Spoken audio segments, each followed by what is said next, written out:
Dawn, June the 6th, 1944. 156,000 men are preparing to land on the Normandy coast in Operation Overlord. Among them are 15,000 Canadians of the 3rd Infantry Division. Their mission, codenamed Juno, is to land on a 5-mile strip of beach. It's one of the best defended areas of the coast, lined with German bunkers untouched by previous bombing and packed with soldiers ready to fight. Of the first wave of Canadian soldiers, half will get no further than the shore.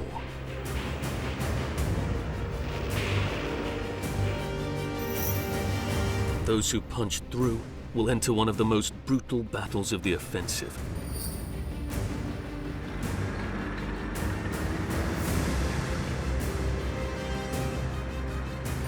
In just a few hours, they'll face a counterattack from the 12th SS Panzer Division, made of members of the Hitlerjugend, or Hitler Youth.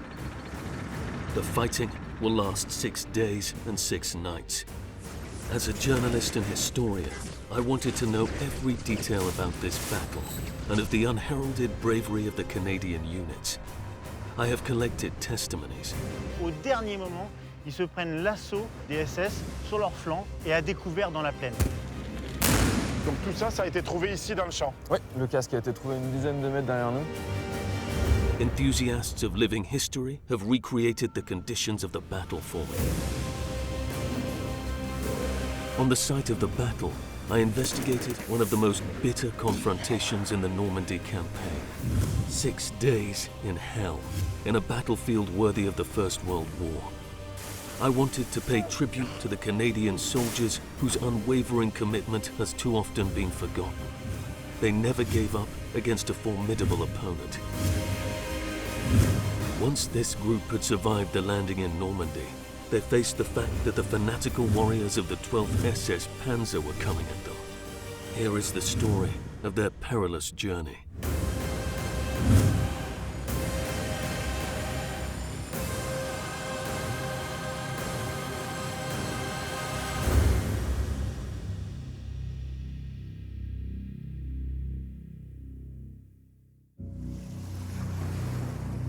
On June the 6th, 1944, at 7 in the morning, the soldiers of the 3rd Canadian Infantry Division wait offshore in their landing barges.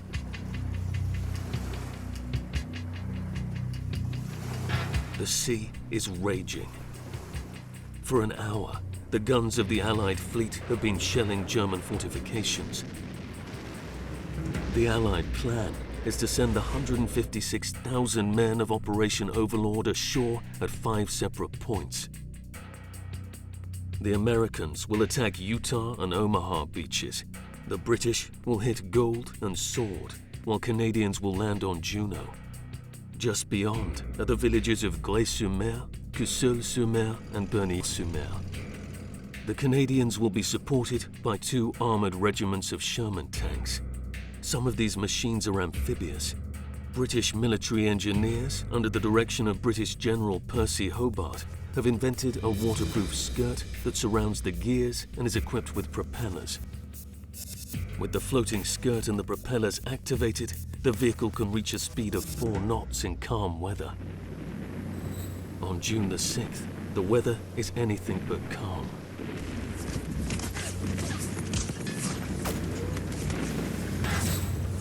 Born in Caen, Frédéric Jeanne is a historian who has written a reference book on the 7th Canadian Brigade in Normandy.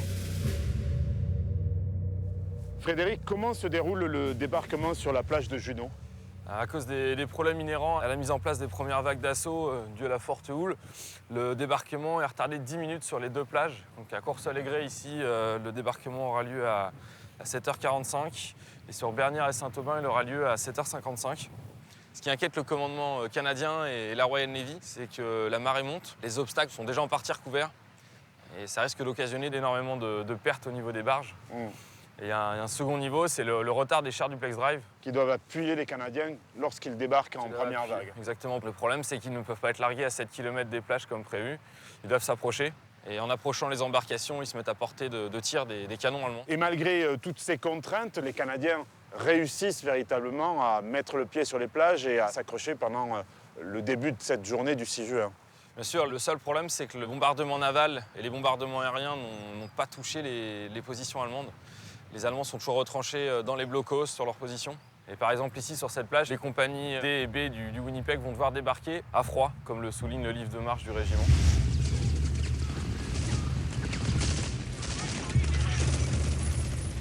Les pertes vont être effroyables. Certains soldats sont touchés avant de mettre le pied sur la terre ferme. Sur 5 officiers, 4 sont rapidement mis hors de combat. Sur 127 hommes débarqués de la compagnie, seuls 27, au bout de 2 heures de combat et à la suite de la prise des blocos, seront toujours debout. Des pertes qui sont assez effroyables. Pratiquement 80%. Ce ne sont que des actes héroïques qui vont permettre de percer le mur. Des soldats qui vont réussir à pénétrer dans les tranchées, dans les bunkers. Au bout de 2 heures, le mur de l'Atlantique est percé par l'infanterie, mais aussi grâce à l'appui des chars blindés, des quelques chars blindés qui vont réussir à débarquer sur cette plage, qui sont au nombre de 7, sur un total d'une presque une vingtaine. Une fois cette mission réussie, finalement, il ne reste plus qu'à consolider finalement la tête de pont sur les plages de Juno et de rentrer dans les terres, forcément. Effectivement, les renforts vont arriver, d'autres unités blindées vont arriver. Le problème, c'est que la congestion sur les plages et sur les sorties de plage est telle que les véhicules n'arrivent pas à débarquer correctement. Les sorties de plage ne sont pas forcément toutes sécurisées non plus. Les Canadiens vont continuer à progresser pour arriver sur la Oak Line, qui est le tronçon de la voie ferrée entre Carpiquet et Puteaux-en-Bessin. Puteaux-en-Bessin qui est aussi la jonction entre la 3e division d'infanterie canadienne et la 50e division d'infanterie britannique. C'est l'objectif de cette journée du 6 juin. C'est l'objectif. Le but pour les Canadiens est de s'implanter donc à 15 km dans les terres, de se retrancher, d'implanter les bataillons canadiens en forteresse pour briser la contre-attaque allemande qui est prévue dans les jours à venir. Les divisions Panzer sont en train de monter et les Canadiens doivent tenir la ligne et briser l'élan allemand pour éviter d'être rejetés à la mer.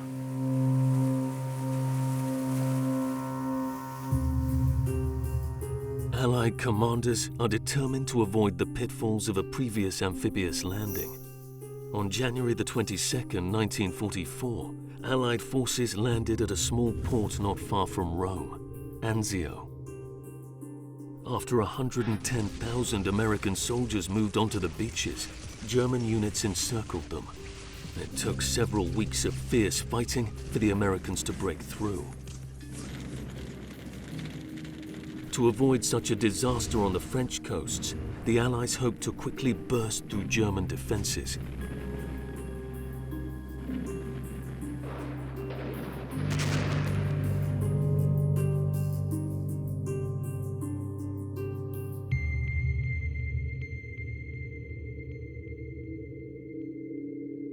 Out of the 5 cities they hoped to capture on the first day of battle, Saint-Mère-Église, Carentan, Isigny-sur-Mer, Bayeux, and Caen, only Saint-Mère-Église has fallen. Canadian forces pushed 12 kilometers inland, reaching the villages of Pierrepont, Quesnay, Annecy, and the suburbs of Villon-les-Buissons. But one of the main objectives of the day, reaching the Carpiquet airfield, is still 5 kilometers away.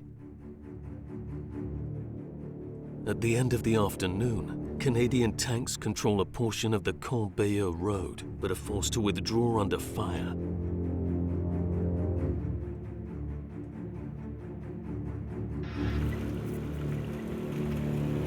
The German army has at its disposal some 20 divisions stationed within a radius of 250 kilometers. Hitler states to his military staff, "We must not allow the Allied landing to last more than a few days or even a few hours."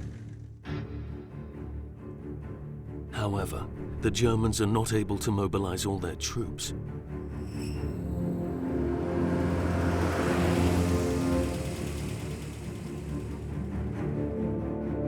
Comment expliquer que les Allemands ne soient pas parvenus à bloquer les Alliés sur les plages ? Alors ça s'explique par plusieurs raisons. La 716e division allemande qui tient la côte dans ce secteur n'est pas d'une forte valeur combattante. Elle est composée de Osttruppen, qui sont les unités d'anciens prisonniers de l'armée rouge passés dans l'armée allemande. Ils ont réussi à contenir l'assaut pendant quelques temps, mais la division ne peut pas se mesurer à une telle déferlante. Les Allemands auraient pu aussi envoyer des renforts pour essayer d'empêcher la pénétration des Alliés à l'intérieur même des terres. Alors les renforts, oui, ce sont les divisions de Panzer qui sont dans les terres. Mais les Panzers ne peuvent être envoyés que sur ordre d'Hitler. Les états-majors allemands sont aussi bloqués par cette décision. Certains veulent monter, d'autres ne veulent pas. Les colonnes allemandes ne montent que par route et elles sont harcelées toute la journée par la chasse alliée.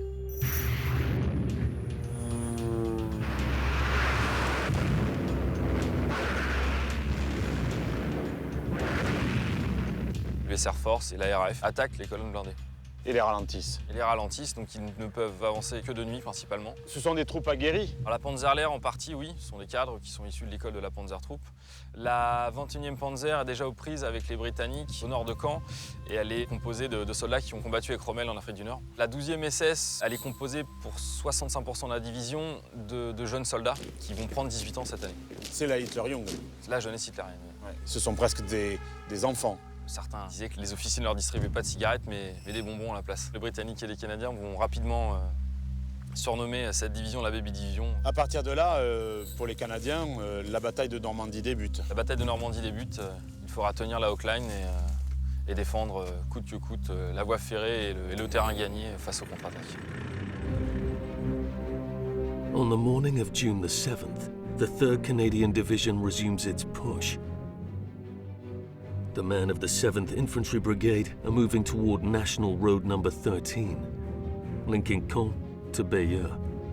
The Royal Winnipeg Rifles move to Puteaux-en-Bessin. The Regina Rifles enter Bretteville-Lorgueilleuse without fighting. At the same time, the 9th Canadian Brigade advances to the east. The Highlanders of the North Nova Scotia, supported by the tanks of the 27th Regiment, enter Buron and approach Orty toward Carpiquet. As they move further inland, the Canadians are not aware that a formidable enemy is moving towards them. The vanguard of the 12th Panzer SS Hitlerjugend, or Hitler Youth, has arrived in the sector.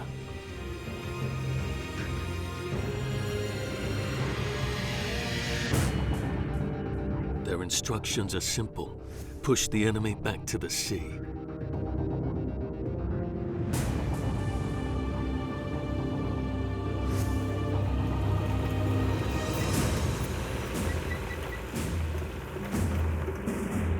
This SS division is composed of armored regiments equipped with 150 Panther and Panzer IV tanks, 2 motorized infantry regiments, an artillery regiment with 105mm and 150mm cannons, a reconnaissance group, a battalion of flak guns with 88mm cannons, an engineer battalion, and various support detachments.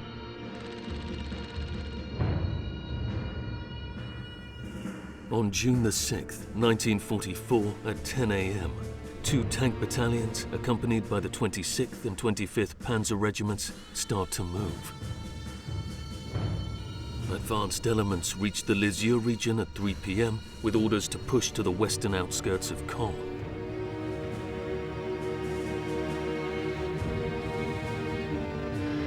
The leader of this group, Colonel Kurt Meyer, settles in the Arden Abbey.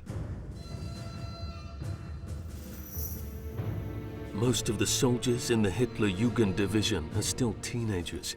65% are under 18 years old. Only 3% of them, officers or sub-officers, are over 25. More experienced members of the Waffen-SS, such as Kurt Meyer, whose exploits granted him the nickname Panzer Meyer, or the commander of the armored regiment, Max Wünsche, have been placed at the head of these units. They are considered heroes by their men.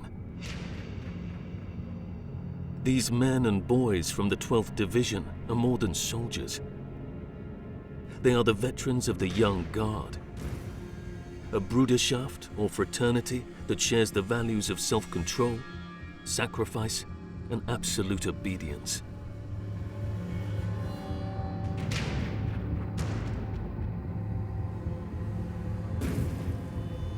More than any other elite unit in the German army, the men of the SS 12th Panzer Division have learned to be ruthless in combat. These young wolves of the Führer will have the opportunity to show their determination. The different units of the division arrived spread out across the area within 24 hours of the Allied landing. But without air cover, the German forces moving toward the front are under constant fire. Among the Allied fleet is a formidable fighter bomber, the Hawker Typhoon, whose RP-3 rockets can cause notable damage to an armored column. The commander of the Hitlerjugend, Brigadeführer Fritz Witt, still does not know any of the Allied movements. Wild rumors are running among the German troops, but morale remains high. On June the 6th, around midnight, the leader of the 25th Grenadier or Motorized Regiment, Kurt Meyer, crosses Caen in a hurry. His battle group is the first to reach the line of fire in the northwest of the city. Far behind Meyer, the 2nd Battalion of the SS 12th Armored Regiment will arrive the next morning with some 50 tanks. Another tank group, the Panthers of the 1st Battalion, are out of fuel and stuck back on the east banks of the Orne River. The units of the Hitlerjugend continue to move, along with the 21st German Panzer Division. They're the only forces capable of launching a counterattack to the west of Caen. They have one of the best tanks of the Second World War, the Panther, equipped with 75mm cannons that can pierce the frontal armor of a Sherman tank from more than 1,000 meters. In contrast, the Sherman can't penetrate the frontal armor of a Panther beyond 300 meters. When they finally confront the German armored units, the Canadian soldiers will have their hands full.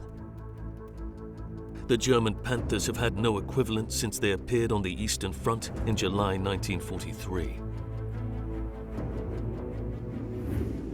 Passionate about tanks since his early childhood, Jory Ferraud knows this machine well.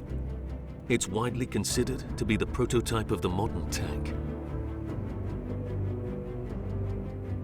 Joris, ce char Panther, c'est un petit peu la star de la Seconde Guerre mondiale pour le grand public. Dans quelles circonstances a-t-il été conçu par les ingénieurs allemands? Les Allemands ont dû concevoir ce char après leur entrée sur le territoire russe en 1941, parce qu'ils se sont retrouvés confrontés à un adversaire jusque-là qu'ils ne connaissaient pas, le T-34. Le T-34 est un engin disposant d'un blindage incliné, ce qui lui permet de réduire l'épaisseur de son blindage tout en offrant la même protection. Donc ça lui fait un gain de poids et donc de mobilité exceptionnel. Face à ce nouvel adversaire, ils ont dû reprendre les études sur les planches à dessin et créer un char capable de rivaliser avec le T-34. Donc, quels sont ses atouts à ce char-là? Eh bien, ce char reprend exactement la même configuration de blindage que le T-34, le blindage incliné, de manière à pouvoir réduire son poids, ce qui permet à ce char d'atteindre des vitesses de 45 km/h sur route et de plus de 20 km/h en tout terrain. Il a également des chenilles très larges, de manière à augmenter sa manœuvrabilité dans les terrains difficiles.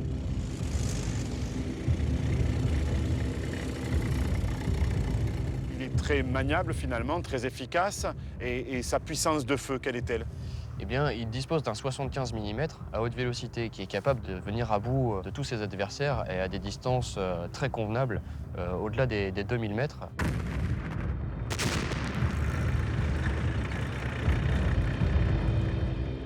C'est donc un char qui est très puissant, qui est très mobile, mais est-ce qu'il a des zones de faiblesse? Est-ce qu'il a des défaillances? Alors effectivement, son blindage, pour ne pas alourdir le char, n'est que de 50 mm sur le latéral, et ce qui peut permettre aisément à un char allié, surtout dans le bocage normand où on peut avoir des distances d'engagement très courtes, de perforer sa cuirasse. Donc en fait, il était vulnérable sur les flancs. Oui, tout à fait.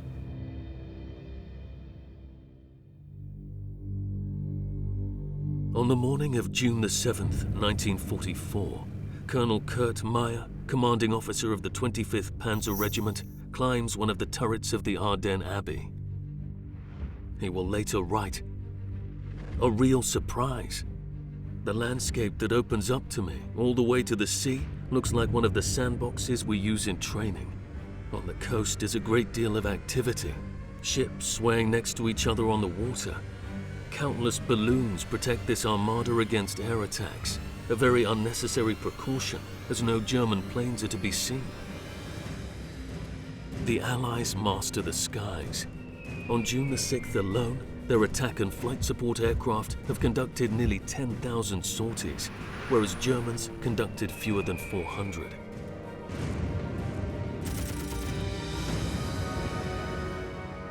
On the 7th of June, at around 10 in the morning, the first German tanks arrive at the Arden Abbey. These are Panzer IVs. These tanks, despite the weakness in their armor, are equipped with 75mm cannons. They have proven to be efficient in destroying other armored vehicles. They hide under cover. Kurt Meyer places 2 tank companies on each flank, while deploying artillery units farther back.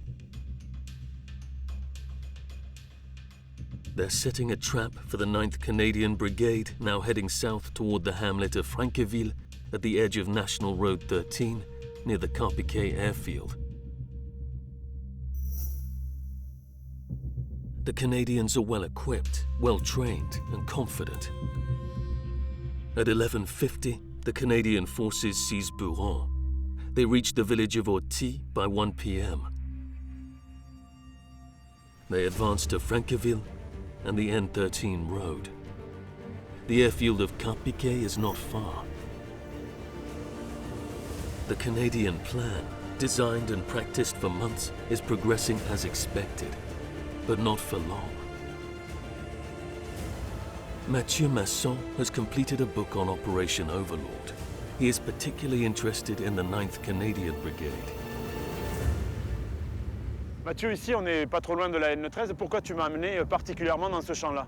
Tout simplement, ici, c'est le point extrême de l'avancée canadienne le 7 juin. C'est là, à 13 h, que l'avant-garde canadienne est frappée durement par l'attaque de la Panzer Division SS Hitlerjugend, directement sur leur flanc, à peine 500 mètres de là. Les combats sont vraiment acharnés ici. Là, on est vraiment sur le lieu vraiment de combat extrême. Les Panzers ont progressé dans la plaine pour balayer justement l'avancée canadienne qui était complètement isolée. Ils ne pouvaient rien faire, malheureusement. At 1:30 p.m. on June the 7th, 1944, the first German shells fall on the Canadian vanguard. A first vehicle is hit. It ignites and explodes. A second, then a third one are hit. Some crew members die in the flames, others are gunned down. The commotion is deafening. To face the fury of the assault, the infantrymen bury themselves. But it's already too late. On peut dire que, d'une certaine manière, Kurt Meyer a tendu un piège aux Canadiens qui se dirigeaient vers l'aérodrome de Carpiquet. Tout à fait. De nombreux témoins ont justement dit que Kurt Meyer, avec son état-major, a préparé cette attaque comme une sorte de grand bac à sable, comme il l'a appris durant ses études à l'école des officiers. Et à ce moment-là, les Canadiens vont refluer, ils sont stoppés. L'avant-garde est stoppée. Il fallait coûte que coûte protéger Carpiquet. En fin de compte, nous sommes dans le ventre mou du mur de l'Atlantique. Il y a très peu de résistance dans les villages. Les Canadiens, qui sont très entraînés, ils ont répété le scénario de cette avancée en Angleterre. Et ils sont tout près de l'objectif. C'est quasiment une course. Ils sont en vue de l'objectif. Et au dernier moment, ils se prennent l'assaut des SS sur leur flanc et à découvert dans la plaine. Et qu'est-ce qui se passe à ce moment-là? Les 11 chars de reconnaissance sont détruits. Le char qu'on voit derrière nous du régiment de tanks canadien. Il y avait un char ici. Voilà, le Caesar qui est juste là, qui était venu justement à la rescousse pour aider l'avant-garde, mais il était pris sous le feu, il se fait détruire. Et petit à petit, les unités d'infanterie qui accompagnent les chars sont isolées dans la plaine. Ils se positionnent en forteresse, en hérisson, comme une sorte de carré, comme le dernier carré de Waterloo. Et malheureusement, ils se font balayer un par un. Les Allemands ont repris tout le territoire que les Canadiens avaient pris pendant la journée. Et au dernier moment, l'officier de marine qui accompagnait les Canadiens arrive à joindre les croiseurs anglais pour demander un soutien d'artillerie. Taken by surprise, the Canadians retreat to the villages of Orty and Buron. Allied artillery now joins in. From the coast, a battleship, the HMS Rodney, fires its powerful 380mm cannons at German positions. On dit souvent que les combats à Buron étaient dignes de la Première Guerre mondiale. Ah oui. Est-ce que c'est vrai? Oui, oui, tout à fait. Pendant près d'un mois, les combats ont duré. Bah, tiens, Serge, je voulais te montrer cette maison. Elle porte encore tous les stigmates du conflit. Tout ça, ce sont des impacts. Voilà, des impacts de balles, des éclats d'obus. Parce que lors de la libération, les Canadiens avaient très peur des tireurs embusqués allemands. Ouais. Et donc, arroser copieusement la moindre fenêtre. Et il y a beaucoup de maisons comme ça dans Buron. J'aurais bien te dire qu'il y en a beaucoup. Malheureusement, beaucoup justement ont été rasés pendant les bombardements. Buron a été libéré le 7 juin, mais malheureusement a été repris par les Allemands au soir du 7 juin. The 9th Canadian Brigade has just suffered a heavy defeat. 21 tanks are lost, along with 242 men. The Highlanders of North Nova Scotia suffer 84 dead and 128 taken prisoner.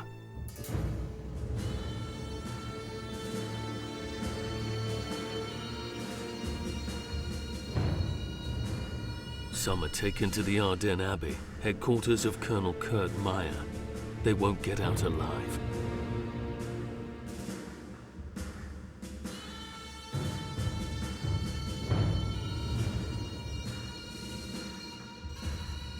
Ici, on est dans des lieux vraiment chargés d'histoire, Mathieu. Oui, lourdement même. Dans ce petit jardin paisible, c'est ici que 18 soldats canadiens ont été exécutés. Nous sommes juste derrière l'état-major régimentaire de la SS. Ils ont été enfermés dans la bergerie qui est juste derrière nous, là.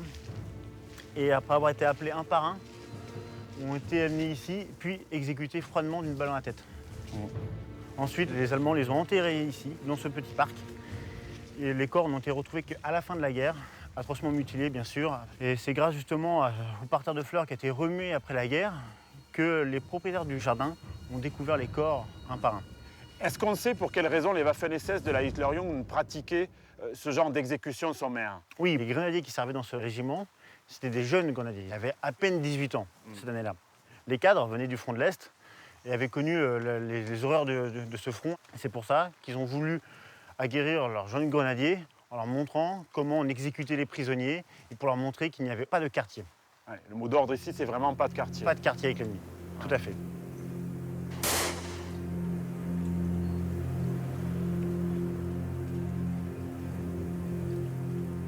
Ici, à l'abbaye d'Arden, ces premières exactions, le 7 et le 8 juin, sont finalement les premières d'une liste beaucoup plus importante. Tout à fait. Ici, c'est un lieu emblématique. Mais il y a eu 168 soldats canadiens qui ont été exécutés dans tout le secteur. Ça fait quasiment 1 sur 6. 20% des soldats canadiens faits prisonniers ont été exécutés par la SS. These acts of barbarism are the first in a long list of atrocities committed by the soldiers of the Hitlerjugend. But they do not stop the Allies. At every opportunity, the Canadians take revenge. A terrible spiral of violence begins.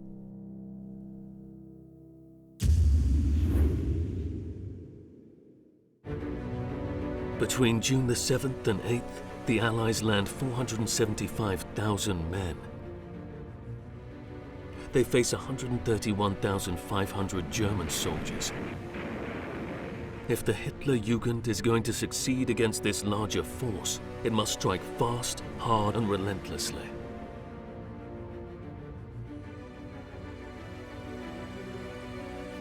The German offensive moves to the west. The front line is not yet well defined. The Canadians of the 7th Infantry Brigade control Secqueville-en-Bessin, Puteaux-en-Bessin, Bretteville-Lauguilleuse, and Norrey-en-Bessin. On June the 8th at dawn, the Hitlerjugend and Panzer units attack Puteaux-en-Bessin.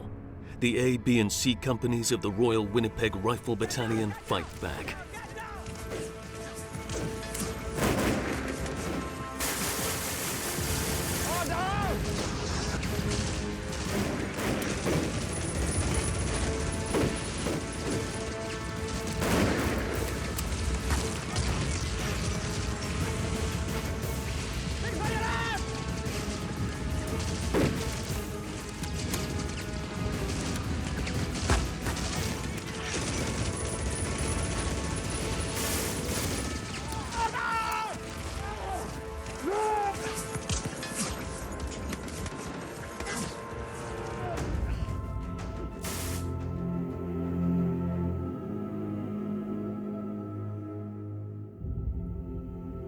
Donc tout ça, ça a été trouvé ici dans le champ. Oui, le casque a été trouvé une dizaine de mètres derrière nous. Donc on voit clairement qu'un SDKZ dans ce michnier allemand a roulé dessus. Ça montre aussi la violence des combats. Ouais. On a aussi et là, la dague dite de commando britannique qui a été en dotation dans les unités canadiennes juste avant le 6 juin, distribuée à tous les soldats. Et on trouve ça ici, à même le terrain. On trouve ça à quelques centimètres. Celle-là, j'ai dû la trouver à 5 cm du sol. Tout ce qu'on a trouvé est généralement impacté ou abîmé déjà à l'époque. Le fait de trouver autant de choses d'ailleurs sur le terrain, ça montre à quel point les combats ont été violents le 8 juin sur Puteaux-en-Bessin. Les Alliés attendaient, surtout dans ce secteur-là, une contre-attaque allemande. Ils s'installent sur la ligne, le commandant du bataillon dispose ses compagnies le long de la voie ferrée, donc, en mettant une compagnie en réserve derrière. D'accord. À la différence du commandant du Regina qui, lui, installe ses compagnies en forteresse autour du village. D'accord. Et le problème, c'est que les compagnies sont trop espacées ici. Donc le QG du bataillon se trouve dans une ferme dans le village. La compagnie A est excentrée ici. Des éléments de la compagnie A sont en jonction avec les Britanniques dans la forêt qui se trouve à côté de nous. D'accord. La ligne est trop lâche. Ouais. Les Allemands essayent de percer plusieurs fois frontalement. Ils sont à chaque fois repoussés. Et le 8 juin, à l'aube, donc ils arrivent à prendre les compagnies sur le côté, à faire un mouvement de faux et à encercler tout le bataillon. Et ils réussissent à les encercler? Ils réussissent à encercler la compagnie A, la compagnie B, la compagnie C. Le QG a juste le temps de se replier vers la compagnie D. Et donc en fait, c'est plus de la moitié du bataillon qui a déjà durement été éprouvé le 6 juin qui se retrouve Au tapis. soit tué, soit capturé, soit gravement blessé. Et là, on est vraiment en zone de combat. La quoi. terre est encore noire. On a trouvé beaucoup de pièces dans ce champ-là. Toutes les pièces sont retournées, fracassées, percées par des balles, Ouais. tout impacté. Et on retrouve du matériel encore. À mon avis, on trouvera du matériel pendant très longtemps. Même le sol, ouais. Tiens. Ah. Regarde ça. Au moment où tu en parles, Voilà, alors, donc moi je ne sais pas ce que c'est, je ne sais pas Mauser. l'identifier. Parce qu'il en reste. Un fusil allemand. Un fusil allemand. Trouvé, voilà. C'est dingue. Au moment où on en parle, ah, c'est incroyable. Ouais, ça prouve vraiment que les combats ont été particulièrement durs ici. Beaucoup Quoi. de matériel perdu égale Bon. beaucoup de... Il ne reste plus qu'à aller nettoyer ça Ouais, pour le mettre au musée. exactement. In the evening, a counterattack by the Canadian Scottish Regiment, supported by a formidable artillery barrage, loosens the enemy's grip on Puteaux-en-Bessin. But the battle lasts all night. The losses are heavy. By evening of June the 8th, the Royal Winnipeg Rifles have lost 300 men with 105 killed. A, B and C companies are now almost non-existent. 200 men have been taken prisoner. 24 of them are taken to the Château d'Audrieux.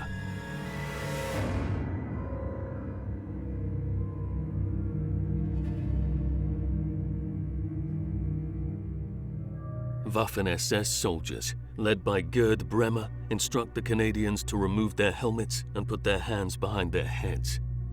The guards seize their papers along with cigarette packets. Some are taken to Bremer to be interviewed. Then the German officer gives the order to summarily execute them.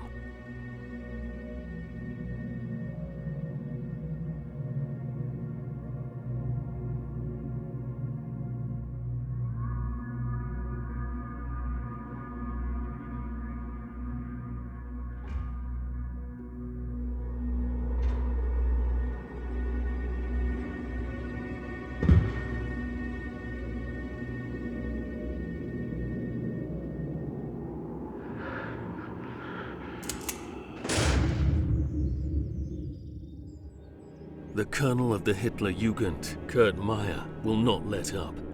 In the night of June the 8th, he leads a major assault on the center of the Canadian front. 2 Panther tank companies, supported by an SS Panzer tank company, attacks Bretteville-Logoyeuse, the general district of the Regina Rifles Regiment. The night is a veritable hell. On the afternoon of June the 8th, young members of the 25th Panzer Regiment are getting ready. Among them is the gunner Otto Funk, who celebrated his 18th birthday just 2 days before.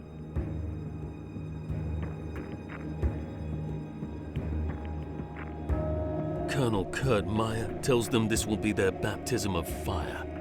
We launch the attack, and tomorrow at dawn we will meet again on the shores of the Channel.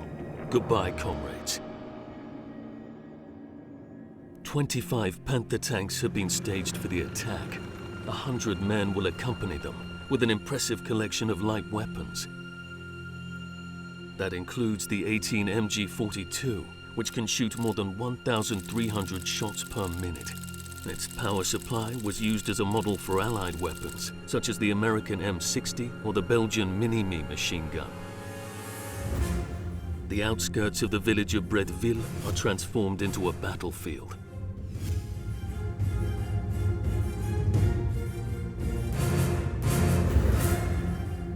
The Canadians have anticipated the German attack.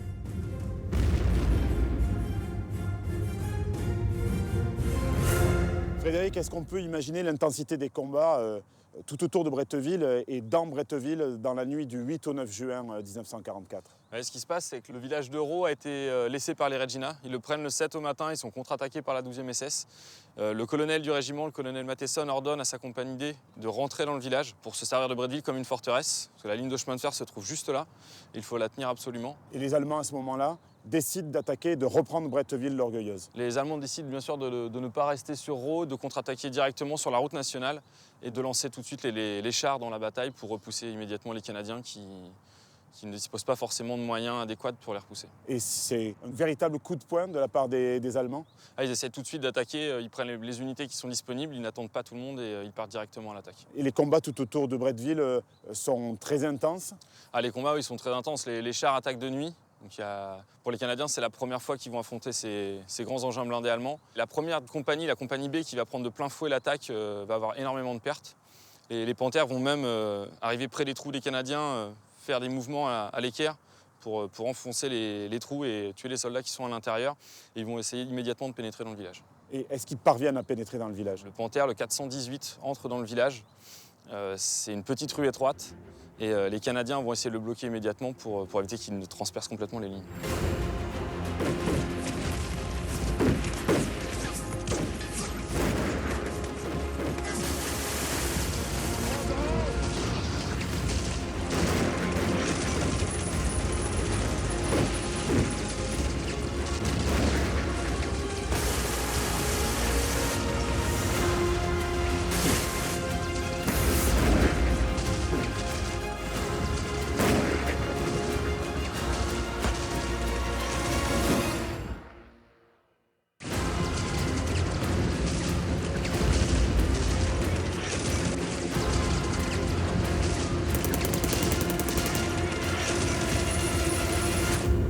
Two Panther tanks enter the town and rush into the main street. They make it halfway to the church, near the main crossroads, just past the Denis family farm, where Lieutenant Colonel Matheson's Canadian command post is established. The situation is dire. The Germans have overwhelmed the company covering the approach to Bretteville. It's past midnight. A Canadian soldier, Joe Lepoint, lurking in the dark, sees two enormous steel monsters approaching. But he doesn't panic. C'est ici que le sort de la bataille s'est joué. Nous sommes dans la rue principale de Bretteville. Les deux chars Panther viennent de rentrer dans le village. Ils tirent avec leurs mitrailleuses de coque, avec les canons. Donc ça mitraille absolument de partout. D'ailleurs, on peut encore voir les stigmates sur le fer de la grille. Ça, ce sont des impacts de balles. Impact de balles et des éclats d'obus. Ouais. Et c'est ici que se tenait Joe Lapointe avec son Piat. The Piat, Projector Infantry Anti-Tank, is an anti-tank weapon used by British troops since April 1943. While effective, it's difficult to use. The rocket is powered by a rod pushed by a huge spring. The rod ignites the projectile. The spring rearms after the shot. Joe Lepoint shoots again and again until he finally hits his mark. He is the first Allied soldier to have destroyed a German Panther tank in Normandy.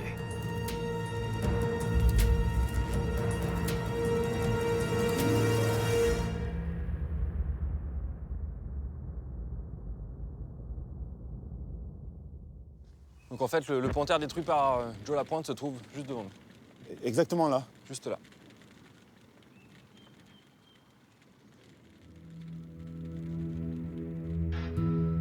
By 4:30 a.m., the battle is over. The Germans decide to withdraw to their initial positions, leaving Bretteville-l'Orgueilleuse in the hands of the Canadians. The Germans have lost 3 tanks, a semi-crawler, and 152 men. The Canadians have lost 150 men.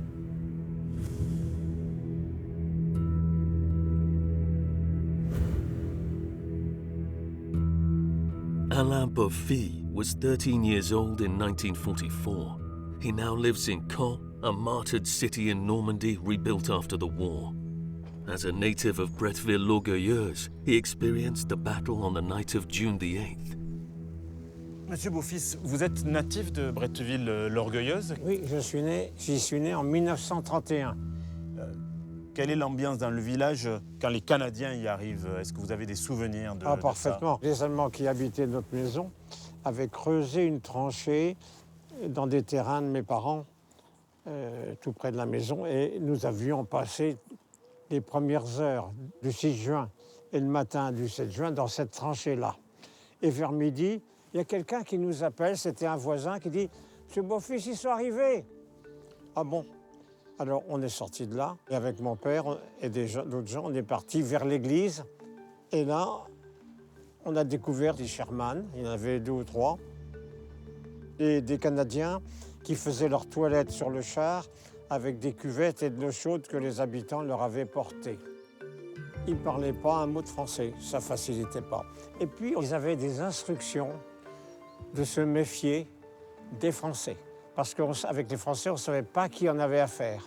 À des vieux patriotes ou bien avec des gens qui étaient partisans de l'Allemagne. Les Canadiens faisaient toutes les maisons de Bretteville pour voir s'il n'y avait pas des Allemands de cachés.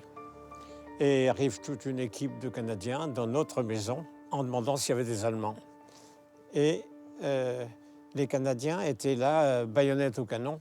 Et en plus, ils avaient posé leurs fusils sur le bord de la fenêtre, face à la plaine, comme si les Allemands devaient arriver d'une minute à l'autre. C'était pas rassurant. Et parmi eux, il y avait un Indien. Mais je l'ai reconnu du premier coup, ça collait très bien avec mes BD. La peau cuivrée, des cheveux magnifiques, des cheveux noirs corbeaux magnifiques, et puis un profil noble, c'était extraordinaire. Et alors, ils demandent, on comprend qu'ils veulent visiter la maison à côté de la nôtre, qui était de la maison de mes grands-parents, alors absents. Eh bien, il a fallu que maman aille leur faire visiter cette maison, marchant devant eux, baïonnette dans le dos. Juste après le débarquement, dans les jours qui suivent, le 7, le 8, le 9, tout autour de Bretteville, il y a quand même des combats qui restent relativement violents. Mais d'une certaine façon, nous n'en savons rien. On a entendu autour de la commune beaucoup de tirs parce qu'apparemment les Canadiens ne manquaient pas de munitions et ils tiraient dans tous les fourrés, même s'il n'y avait pas d'Allemands. L'attaque allemande, mais tout ça on l'a appris après, s'est faite par l'extrémité venant de Caen. Et c'était le soir. Quel souvenir vous avez du haut de vos 13 ans de cette nuit? Une grande curiosité. Et à cause de la sérénité de mon père, pas de frayeur. Mais cette absence de frayeur, c'était de l'inconscience. Des obus nous passaient au-dessus de la tête en grand nombre. Le souvenir que j'en ai, c'est un grand bruit, lointain, du côté de l'église, c'est-à-dire à 1 kilomètre de notre maison. Et puis cet embrasement rouge du ciel, à un moment donné, on se dit, il se passe quelque chose. At dawn on June the 9th, 1944, the young SS of the Hitlerjugend withdraw to reorganize. But they're far from giving up. 12 Panther tanks leave the village of Raux. Their destination, Norrey-en-Bessin. Around noon, they gather in the center of La Villeneuve. The 25th SS Regiment accompanies them. 2 German war correspondents at the scene take pictures that have become famous.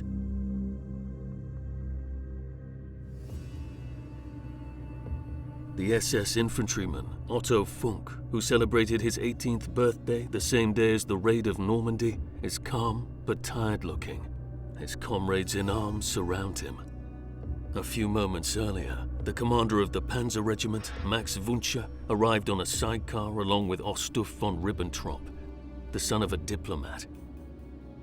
Their mission is to attack Norrey-en-Bessin.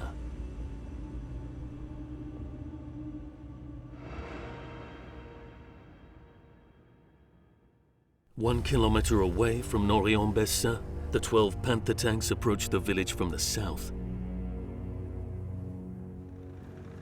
What the crews are unaware of is that the Canadian defenders of Norey have two of the best anti-tank guns of the Second World War. The QF 17-pounder. Its 76mm shots are capable of penetrating the armor of almost all German tanks. As the panzers advance, their right flank is exposed to yet another threat. 9 Canadian armored vehicles from Fort Garry Horse leave Bretteville-Logueilleuse and immediately fire on the leading panzers. The Panthers are surprised in open country by the Shermans, including a Firefly with its formidable 76mm cannons.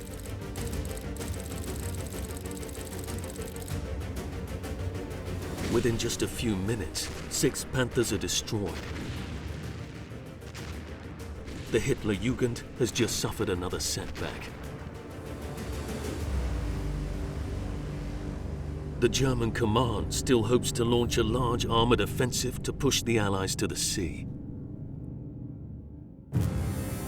On the afternoon of June the 9th, the commander-in-chief of the Panzers on the Western Front launches a massive operation from his headquarters in the castle of Caen to the southwest of Caen.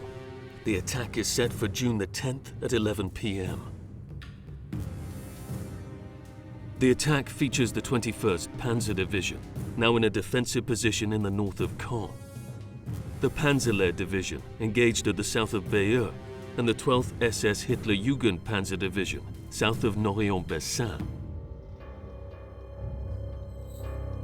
But this offensive will never take place. On June the 9th, 1944, 3 days after the Allied landing, British intelligence discovers the location of the West Panzer Group headquarters, following the decryption of German communications.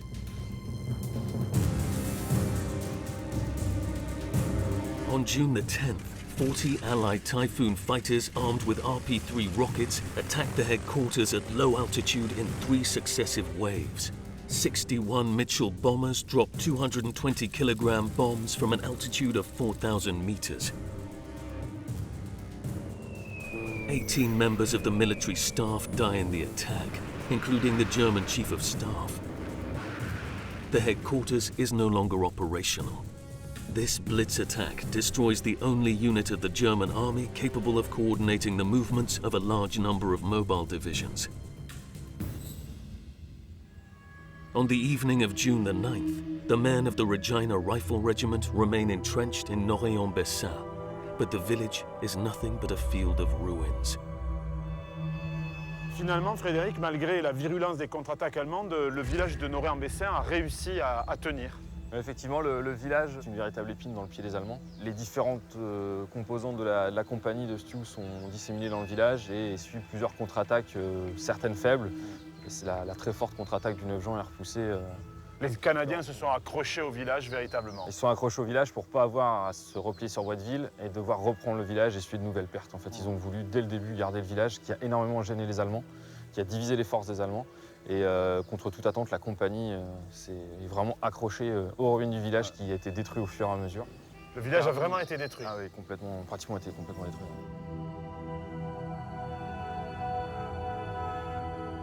Est-ce que le fait que les Canadiens parviennent à s'accrocher à ce village de Norrey-en-Bessin, ça leur permet par la suite de contre-attaquer dans le secteur? Ce village va servir de ligne de départ pour la future attaque du Mini-Patrie qui est lancée le 11 juin dans la matinée, mais qui va permettre au commandement de s'adapter et de reprendre une sorte d'initiative sur les Allemands. En fait. 2 offensives are launched on June the 11th, 1944 in the villages of Raux and Menil-Patrie. The first village, which was under the control of a company of the 26th SS Regiment, is assaulted by Sherman tanks of the 1st Hussars and the Queen's Own Rifles infantrymen. The reception is violent. German Panzer IVs and anti-tank guns hidden behind the haystacks put up a fierce fight. German infantrymen emerge from wheat fields armed with Panzerschreck and Panzerfaust. Sherman tanks ignite one after the other. With 150 men killed and 37 tanks destroyed, the Allied attack turns into a complete disaster. Fortunately, operations are going better in Raux, although the fight has destroyed parts of the village. Frédéric, la contre-offensive canadienne s'est plutôt mal passée au Ménilpatrie. Est-ce qu'elle se passe mieux à Rho? Oui, ça se passe mieux, l'attaque est bien mieux planifiée. Les chars canadiens du Fort Garriers sont en appui du 46e Royal Marines Commando, donc une unité britannique. Ils partent à 8 km d'ici, à Taon. Ils prennent le village de Taon, ils prennent le village de Roselle, avant d'arriver dans le village de Rho en début de soirée. Ils se heurtent immédiatement à l'infanterie SS, avec 2 canons anti-chars et à des éléments de la 4e compagnie de Panther. Les Allemands sont donc bien retranchés dans le village. Ils sont retranchés dans le village puisque si Rho cède, les Anglo-Canadiens ont pratiquement accès directement à la route nationale et à l'aérodrome de Kerpik. Les combats vont donc être très rudes ici aussi. Les combats vont être très rudes à partir du moment où le Fort Garriers, donc l'unité canadienne, investit le village. Plusieurs chars se trouvent sur cette place. Un Panther arrive juste là derrière nous. Dans la ruelle qui se trouve là. Exact. Et il détruit en quelques secondes 3 Sherman et un véhicule de reconnaissance un peu plus bas sur la place.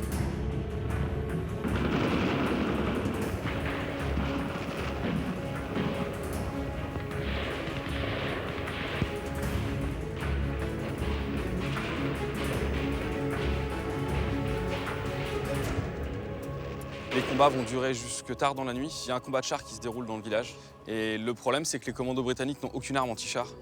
Ils sont obligés de se battre contre l'infanterie tout en évitant les chars, mais ne peuvent absolument pas les attaquer. Les Canadiens vont perdre 13 chars en tout, et plusieurs hommes. Les commandos anglais vont avoir aussi de très lourdes pertes, qui resteront les pertes les plus importantes pour eux pendant la campagne de l'Ouest, jusqu'en 1945. Et ils parviennent quand même à reprendre du terrain aux Allemands? Ils reprennent tout le village de Rho aux Allemands. Les Canadiens et les Britanniques vont réussir à se stabiliser au niveau de la mairie de Rho. Et le front va se stabiliser ainsi jusqu'au 26 juin, soit 15 jours plus tard.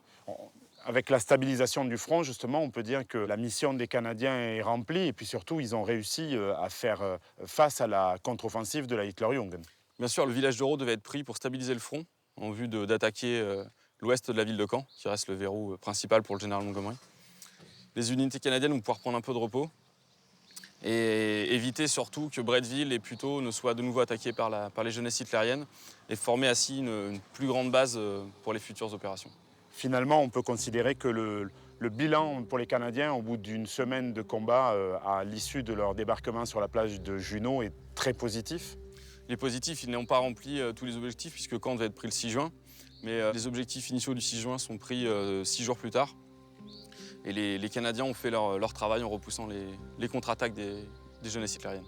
Maintenant, une autre bataille débute, je suppose, c'est celle de la prise de Caen.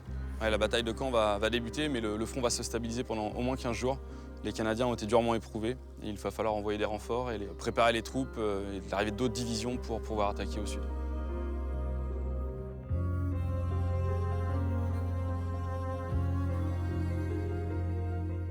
Between June the 11th and 17th, 1944, the front has finally stabilized.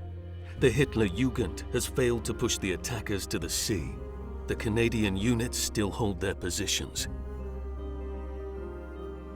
During the battle, many of the Waffen-SS are taken prisoner. The war is over for them. Some are brutally killed. Both opponents are ruthless.